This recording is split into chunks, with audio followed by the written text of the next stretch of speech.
everyone, and welcome to 1923 Main Street. Home of the Daddy-Daughter Disney Travel Podcast. We are your hosts. I am Mike Bello-Braddock. And I'm Amelia Bello-Braddock. And welcome to part 2 of our Walt Disney World 2021 trip report. Yes, last week, I know we left some of you hanging, and we really didn't mean to do that. We just ran out of time. Oh, we definitely meant to do that. It was sort of a nice touch. I'd never had a cliffhanger episode before. But really, as you know, we like to keep our episodes to 30 minutes, so we don't want them to drag on too long. We did do our trip report last week, so if you haven't listened yet to episode 86 and you're wondering how it was visiting Walt Disney World in August during COVID, listen to that episode for sure. But today we have 3 sort of unbelievable stories. 2 of these are really unbelievable. Yeah. But just a quick fun little Easter egg. It is episode 87, and we did go on August 7th, kind of a little fun Easter egg. Yeah, I get it, yes. And if you're American, that date makes more sense than it does to me. So we're going to walk through these stories. The last 2, actually, they sort of go in order in Most Unbelievable, but I will say the last 2 are things, as you know, I've been over 100 times.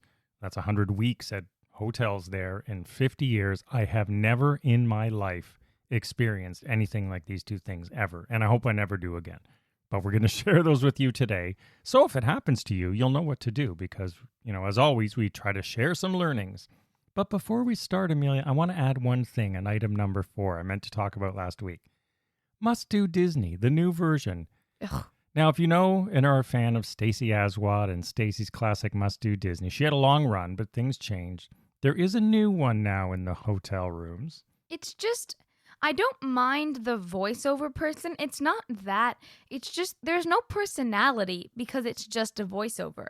I need that person like in the parks, riding the ride, getting catchphrases. When can I see that, Disney? And I think they maybe learned, because they had to bring Stacey back several times over the years as they keep adding stuff or things change, or then COVID happened and we're not doing this anymore. So what they've done, if you're wondering, is it's a bunch of video, and exactly as Amelia said, with a woman voicing over Must Do. It is still Must Do Disney, but it's sort of... Is it? It's low energy Must Do Disney. It's not that, but you can only get so much energy from a voice. Yeah, you know? Okay, that's a fair point. So I just wanted to touch on that. I still miss our classic Stacey, and I think it was Christy before Stacey, but Stacey's was my favorite for sure. I can find it on YouTube and watch it in the room. I don't need their even though it's outdated. All right, outdated. let's start I don't know how this is going to take, and we have 30 minutes, 28 minutes left. So let's start in. The first one is room issues. That's to be expected. We've had this multiple times. Not like this. So we, as we mentioned last week, once we moved to the bungalow, and we had one bungalow for one night, number 14, and even that one was sort of dripping from the ceiling, but I think it was condensation. But then we moved into bungalow 4. Now, we were the first people to come into bungalow 4. After the renovation. But we had a lot of problems with this bungalow. So, and first there were some electrical issues. So, you know, we chose a bungalow to sort of keep isolated from people as much as possible. Yeah. So what we didn't want is workers constantly knocking on the door, coming in, trying to fix things. You know, I wanted it fixed, but we're going, all right, let's just get it fixed, right? Electrical issues or whatever the problems were, which I really don't understand because it was a soft refurb. They didn't rebuild them. But anyway, so that they get that done. And then one of Amelia's big things for this trip was it was going to be her final time to see Happily Ever After in person. So in the bungalows, you have a little speaker on your deck so you can watch the show across the water and listen to the music. Well, unfortunately, the speaker, as always, broke. The speaker didn't work. And I'm going, oh, come on. First, all this electrical stuff, lights and everything. Now the speaker doesn't work, right? So a guy comes in yet again, check the speaker. He said, well, nothing I can do. And he walks like, what do you mean nothing you can do, right? That's not it. First of all, where's your mask? Yeah, that's not an acceptable answer. There's nothing I can do. Oh, well, gee, thank you. You should never put up with stuff like this if it's important to you. But these are, I believe, the most expensive single rooms in all of Walt Disney World. I think so. You know, at $3,000 a night or whatever the rack rate is on these, 2 to 3. I don't know. We just go by points. Yeah, but even points, it's a lot. Yeah. You don't want things broken, especially when it's important, and it was important to you. And so, of course, it was important to me. So we were a little upset about that. And then, in the middle of our trip, you know, the next day, the Polynesian decides to update their resort Wi-Fi. Oh, So I didn't really have a problem with the Wi-Fi before, so I was trying to use it. Then the Wi-Fi was down, so I'm phoning tech support on my trip, and they said, "Yeah, sorry, we just upgraded. It's going to be super fast. Every promise in the world, well, five that ultra sounds fiber, great. great." And then it did come on in the afternoon on that day. Then we went to bed. Next morning we get up. Or I get up early because I like to do work, back home, my job, while I'm there from, 6 a.m. For reasons I will 8, never understand. when there's zero Wi-Fi. So now I'm on my vacation on with tech support at 6 a.m. Anyway, this is going on 4 hours into the day, noon, no Wi-Fi.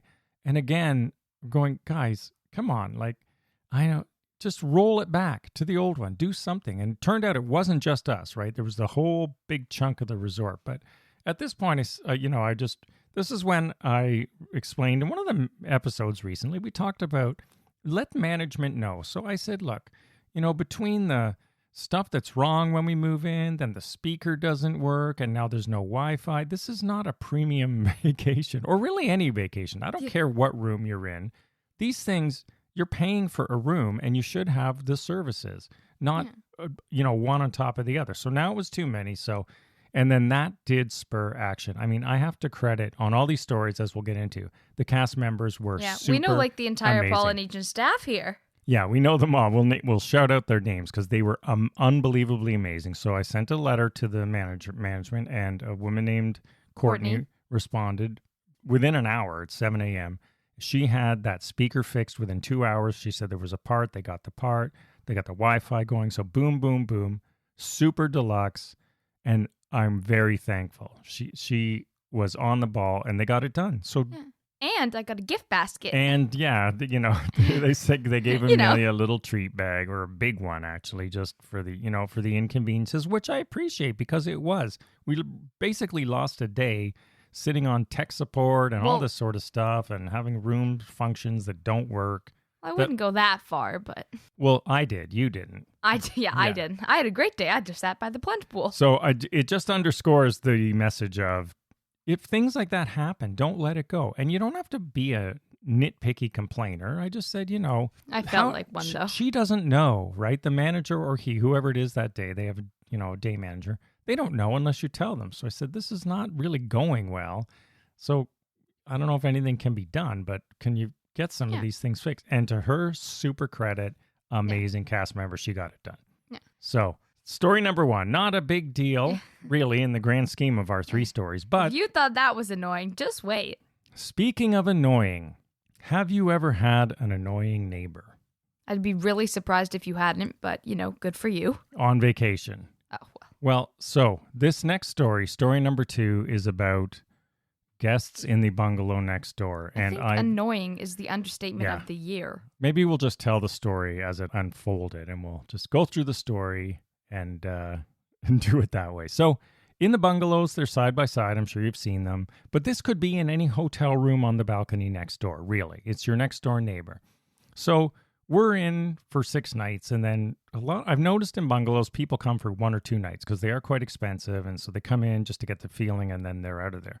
So we have new neighbors a lot every time. In fact, in 50 years, I've never experienced anything like this ever at Walt Disney World, or anywhere for that matter. Mm-hmm. So 3 women, ladies, I'm not sure how old they are. I said 40, you said 20. So yeah, we'll I think there may be somewhere 30. in the middle. Yeah. So 3 move in to the bungalow next door. So when you're out on your decks, just like a balcony, you can see them. And so right away, I'm out. It's first thing in the morning. They were lucky, unlike us. They were in there like 10 a.m. So they got this bungalow. And then they're in there's those egg-shaped hanging chairs on one part of it. So right away, they're crowding around, taking Instagram photos, saying, oh, I look fat in this one. We're going to have to listen to this for 2 days. And then the swearing starts, and I'm going, I don't need to hear this, right? It's not that far. It's 10 feet from, maybe 15 feet apart, whatever they are. Not even, okay? So I let it go, right? I don't say anything to them or anything, and just we go out. And then my wife is out on our deck, and she comes in, she goes, now there's smoking out there. Oh. She said, are you allowed to smoke? And then you call the whoever. Well, and it's blowing over to our side. So I go out and go, yeah, like, you know what? I don't want to smell I smoke thought I was smelling things. on my balcony in a hotel or on my bungalow And I was deck like, oh or my anywhere. gosh, I have COVID. I'm smelling smoke. Yeah. But that's not allowed here. That So can't. I know? call, I'm not one to start engaging with guests. So I just call the front desk and I go, first of all, are you allowed to smoke on the deck? And they said, absolutely not. That was their, and then I look online. Yeah, it's like rule number 2 or something. This is parks and I don't Parks and understand how you resorts, could confuse this. Smoking and outdoor designated. So I said, look, I don't know if they know or whatever. Usually smokers know, I have to say, from the smokers I know, they know all the rules and exactly where they can go. But anyway, so we just said, can you just let them know? So then we go out. Where'd we go? We went to a park, Epcot, I think. Food and Wine, Epcot. Oh, yeah. So we come back in the afternoon, and my wife goes out. She likes to tan on the deck, playing the plunge pool. Amelia's in. I'm just doing whatever, a bit of work inside. And then she comes in. Are you kidding me? What? I came in. No. The first time, Mommy came in and said, they're smoking again. There's only one girl there of the 3. They're smoking again. I said, are you serious? So I go, come on. So this time I call and I say, look, we talked to someone this morning. I don't even know if they went over because I don't think they would do it again if someone went over. But well, we don't know. So now we get someone named Cody. Oh, yeah. Cody, We know the whole super staff. awesome. Cody was amazing. I think I think Cody's all of the staff we met were great. unbelievable. So he was like the manager of the bungalow area. So Cody goes and knocks on the door and talks to the one woman there and, explains to her you can't smoke in or out of the bungalows. Yeah. There's a huge cleaning fee because smoke, even if you're on your deck, Yeah. it gets in and it stinks and we have to clean it. And it's just not allowed. It's a top rule. So he comes back and he tells us and he says, yeah, I told her. He goes, I mean, the evidence was everywhere. It's not like they were trying to hide the fact that they're smoking, but I explained to her that it will be very costly if it happens again. So Cody leaves. This person is still out there. No more smoking. Yeah, I go to the plunge pool. I'm relaxing. Later in the day, Yeah. the 2 other roommates come home. And then we're out there just I'm inside. suntanning on the deck. And you'd think it would be fine because one of them was just out there suntanning for hours and hours. We're just sitting there And minding she was her own- quiet all by herself. She Yeah. did not smoke on the deck which again. is the one that was actually smoking, which I find hilarious. And then they start making passive-aggressive comments. So really loud, if you can imagine someone going, oh, what? Are they trying to ruin our vacation?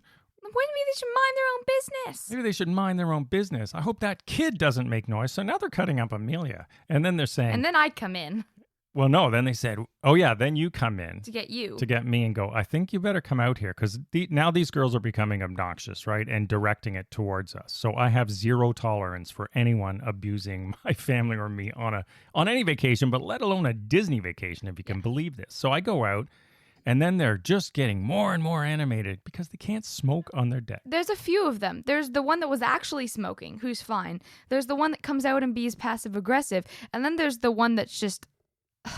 And so then they start going, or they just keep going on and on. They go, we're going to be so loud tonight. So they're like they're trying to egg us on. Then they turn on their phone. They put their speaker towards us, crank it up. And it's really, the most profane rap with every swear word in the book. And they're singing along, swearing out loud. And I said to them, I go, that's it, right? You're done. That's not what you said. Yeah. What did I say? You want to play. Yeah. You want to play, then I said, you're done or you're Yeah. out of here or something like that. And I went inside. That's all I said because I've had enough of them, right? They start cackling like witches. So this time I go in, I call again. I try to get, I know now, Courtney, our manager, but Courtney's off duty. And now Jessica's on. And Jessica, so I tell her the whole story. They're smoking. I don't care. And they can't smoke. But now it's become abusing, yelling, swearing, cutting up my child. I said, this is it. And she said, this is a dismissible offense. They can get kicked out of the resort. This is grounds for dismissal. We have zero tolerance for anyone swearing or abusing guests. This is unbelievable. I hope you can understand. I've never experienced this in 50 years. Also, here's my question. Who goes to Disney World to smoke and swear? And you're at Disney World. Wake up. This is like spring break at Cancun or something. I don't know what the heck was going on. So anyway, I said, I want an end to this right now because now I'm mad, really. So within minutes, we get the manager, Jessica, we get Cody, the head of security, Kimberly, and then later, Kimberly's guard, a huge guy with, in in security outfit complete with the cap and everything, come to our door, and they come in, and I explain all this, and they are saying, no, there's zero tolerance for this. There is are they Disney Vacation Club members? They said if they're not, we can just kick them outright. So you can't do this to guests, is the message. So I'm really happy to hear this. They said, so they talked a long time. They were looking up to see if they're Disney Vacation Club members, then they're technically owners, but it doesn't mean they can get away with whatever they want. So they stand on our porch for like half an hour trying to figure out, look up stuff and figure out what they're going to do. Finally, they go next door. And they're there for like an hour. They're there for an hour. I can only imagine the conversation went in circles. And at first, they're just talking to the one who was the actual smoker, who's the quietest of them all, ironically. It's actually the nicest, probably. And the other two are sitting out there drinking on the deck, sort of glaring at us, but we're getting the last laugh because they have no idea what's going on right now at the front door. Yeah. And then maybe after 10 or 15 minutes, it's clear they were called in, right? So now they're all inside. So a good hour passes. And then finally, we see the people through our front window, the cast members leaving. And they said they'd follow up with us. So they left, and I'm going, hey, where's my follow-up? But then about a half an hour later, Jessica called because she had something else to do, understandable. But she said, look, they were complaining, saying that their rights are being, stepped upon. And what rights? Yeah, there are no, you cannot smoke. It's very simple. I don't know why it took an hour, but she said it took an hour to explain to them they can't smoke on Disney property. They can go to the designated smoking area, which is like 20 yards from their bungalow. It's an outdoor area. And you can't swear and abuse other guests. You can't blare loud, offensive, non-family friendly music. Yeah. Because, Einder, it's not just our two bungalows on the water. That's right. There were little kids two houses down, there's a 2-year-old, and then on the next house beside them, there's a 10-year-old. Like, what if they're out there?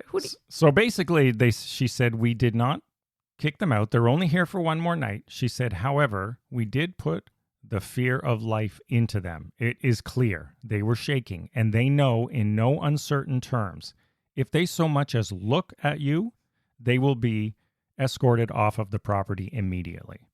And so I said, all right, thank you. So moral of the story, the Polynesian staff are amazing. And those, ladies did not look over again. They did not make any noise. It was great watching Happily Ever After. They just... But you know what? It still ruined that day. Like, we just didn't even want to go out and see them anymore. So it's a real shame. And like I said, in 50 years there, and anywhere actually in my whole life in a hotel, I've heard noise through the walls and stuff, but I've never had just an obnoxious people swearing at you because they were smoking on, and you're not allowed to. They broke the rules. They broke the rules, right?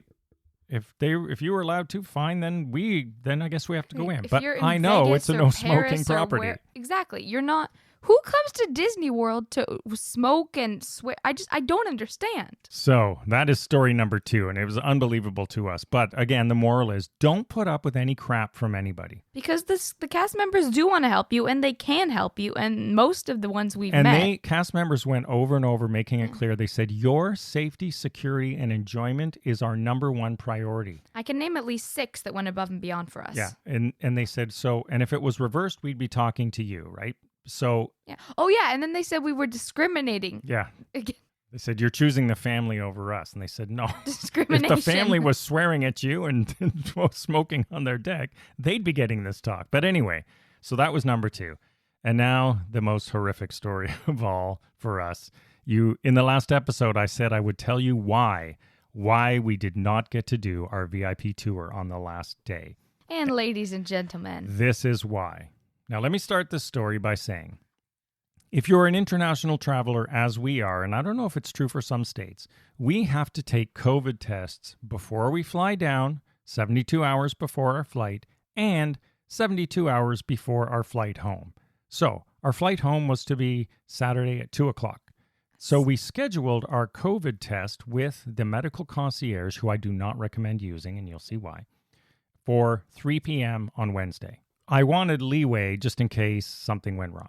I said cutting it a bit close. Yeah, I gave us an hour.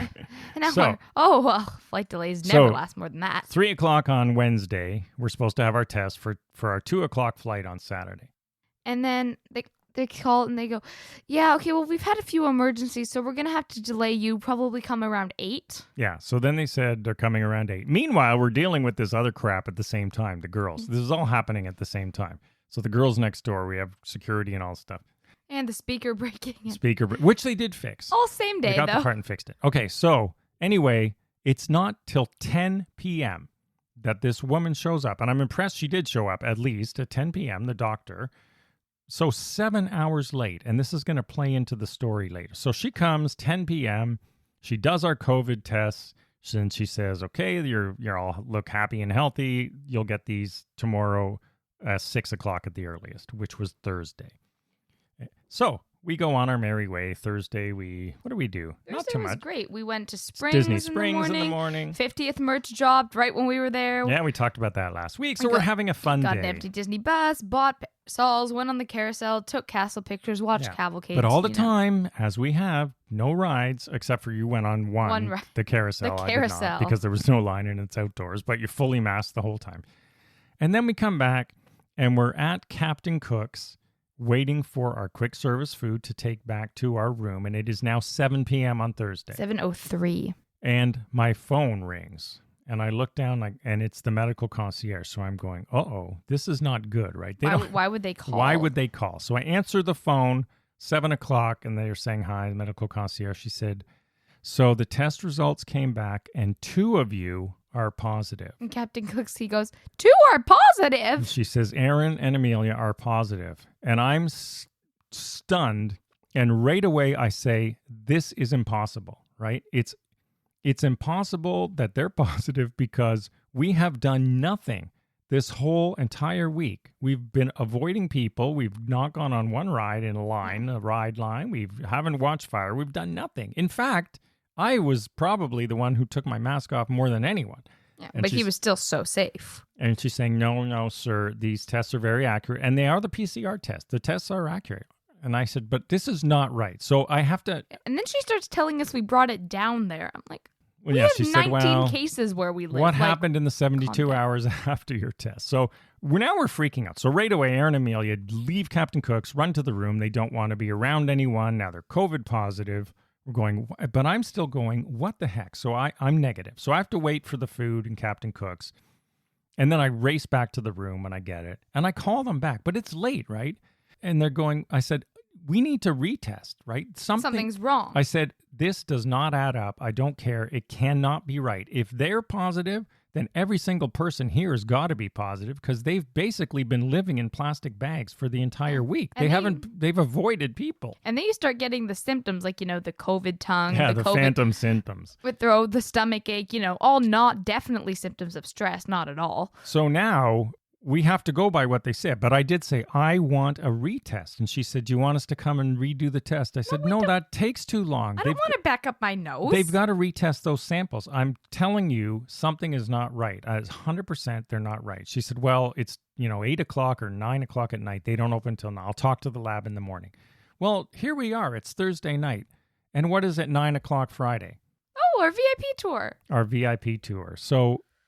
we had because we had moved it so we weren't going to watch Happily Ever After in the parks anymore. Again, trying to be safe from COVID. So we have to cancel the VIP tour. And I'm going, oh my God, there's a 2-hour penalty, right? 2-hour penalty. Which is over $1,000. $550 an hour. So it's going to be $1,100 US, right? To cancel this because no notice. So I write a letter. I'm so sorry. Two of our party tested positive.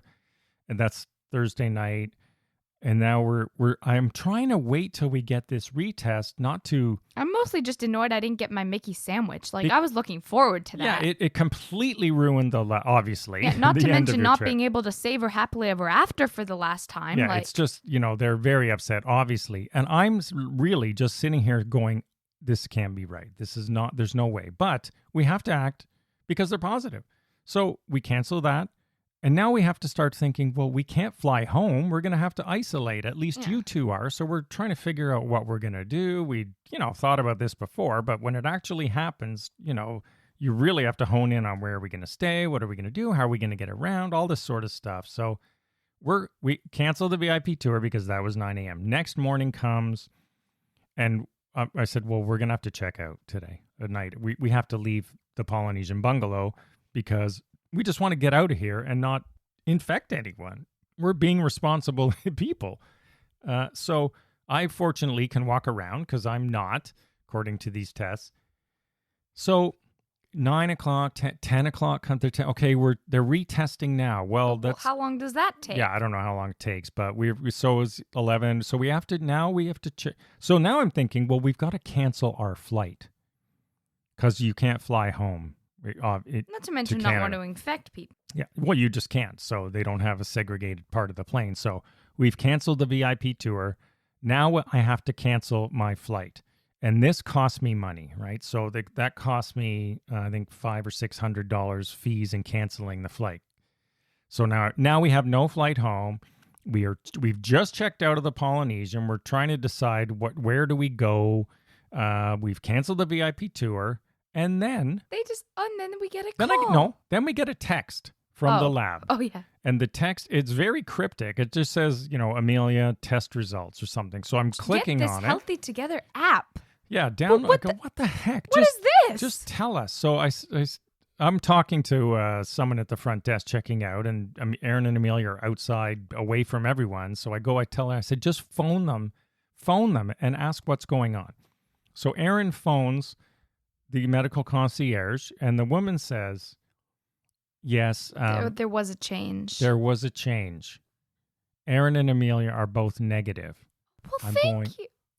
Well, yes. Well, thank you is the first result, but then, are you kidding? Well, no, you said I was right. First I said, I knew it, because we didn't do anything. I knew they were wrong. I was livid. There was no way in the world they could be positive. I'm telling you, COVID is not, it reminded me of this Seinfeld episode, if you ever watched that, with the spit, and the spit would have to go and bounce off here and make a 90-degree angle. I said, there's no way, I don't care how strong Delta variant is. We were blaming the lady on the plane on the way down. We spent an entire week avoiding everybody. So anyway, now they're negative. Well, great. We've checked out. We've canceled the room for that day. We've canceled flights. We've canceled the VIP tour.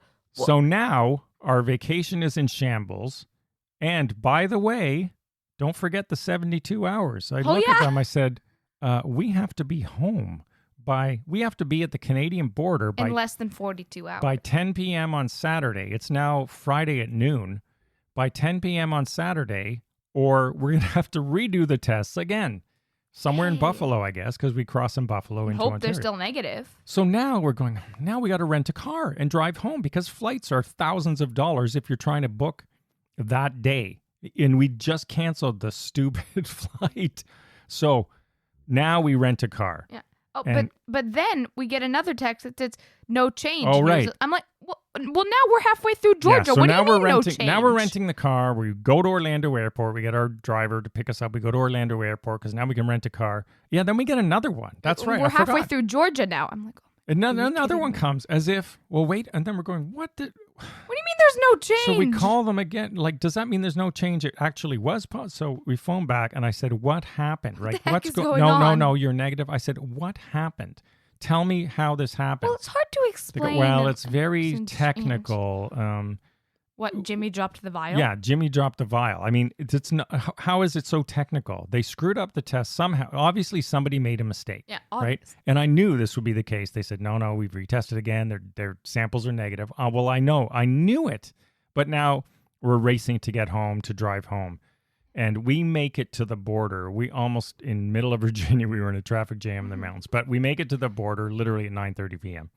Long story. I mean, we had to get someone to drive to Canada to bring us across, $500 for that. So the medical concierge who said, no, we're not compensating you anything. Oh, well, do not use the medical concierge.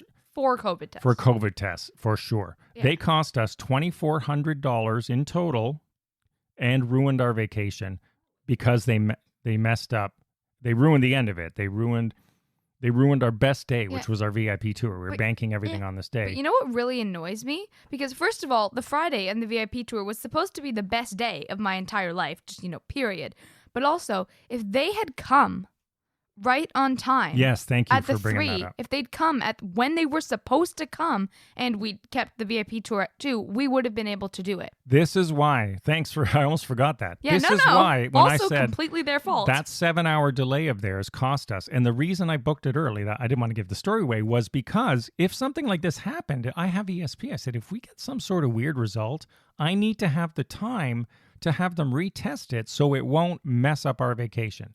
So them coming 7 hours late even for if our it was booking put us in a no-win position. Actually, even if the tour was still at 9, we would have been able to do it. We would have been able to do if it. they had just done it on time. Yeah. So their 7-hour delay is what really double cost us because there was no time to redo the test. 100% their fault.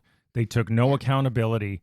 And also, what if you're not like me and questioned it? And then if I didn't question it, Aaron and Amelia would be walking around thinking they're positive. And by the way, we've done more tests and they're not positive. And so they are not. They never were. And so the test was wrong. They said the lab screwed up. But you would have been walking around thinking you're positive and being treated that way by customs. And then you're isolating and scared and reporting it to our government, all the stuff we have to do in Canada, which is great, but, not if you're not actually positive. Not to mention now you're getting stress symptoms like a tight chest and a stomach ache, and you're convinced it's just... Yeah, the mental stress on those two. And then I had to drive myself. It was a race against time home. So, unbelievable story. All from them. The one thing you need in a COVID test is accuracy, not having someone mess it up. And, mistakes happen, but not when you couple it with a 7-hour delay, which screwed us. It's also their fault. What do you mean no compensation? And so all we can do is tell this story and be very careful. If you use them, I'd sue them. Yeah, we can't sue them. But they've cost. I'm literally out of pocket $2,400. Not to mention a VIP tour and the best day of my life. Our day. We missed our last night in the bungalow. Missed the last time to see tour. Happily Ever After. We had to cancel our flight. We had to rent a car, and that was thousands of dollars. Believe me, one way with car rentals are very expensive right now. And anyway, that is why we missed our VIP tour. And hope that was worth the cliffhanger for y'all. Unbelievable stories, false positive tests, obnoxious neighbors, and all this stuff. But it was still worth going. I still say it was worth it. And it was a distance. Remember, we did basically nothing, but we loved being amid the magic. And it was definitely our most memorable, maybe not for all the right reasons, Walt Disney World vacation ever. Although what I do say is none of this was Disney's fault. Yes, none of this was Disney's fault. In fact... Disney and Courtney, Jessica, Cody, Kimberly, Quinn, the check-in person, and Mike, who helped us get our room. Yeah, Mike, amazing. And what a great name he has. Oh, yes, what a great name. So amazing. The VIP tour folks as well. Oh, yeah. So every Disney cast member was amazing and on the ball and very helpful. So we would like to do a big thank you to the Disney Polynesian Resort cast. They were awesome. Took everything seriously, really looked out for us, and just made things go away as they should. Even people in parks, at stores and cleaners, everything in the parks was great. Every cast member that we met was great, and I had a great time. I had a great time, too, and we have great stories. Well, it was a whole episode for the podcast. I was so happy to be back in the Disney magic. Same here. So I hope it was worth the wait. I hope you liked this. Let us know if you've had any crazy stories like this and how you dealt with it. Love to hear them, and thank you, as always, for listening and for all your support and great comments and feedback. We'd love to hear from you. And we look forward to seeing you again next week. Follow along at 1923 Main Street on every social media channel pretty much we're on. And we'll see you again next week. Have a magical day, everyone. Bye-bye.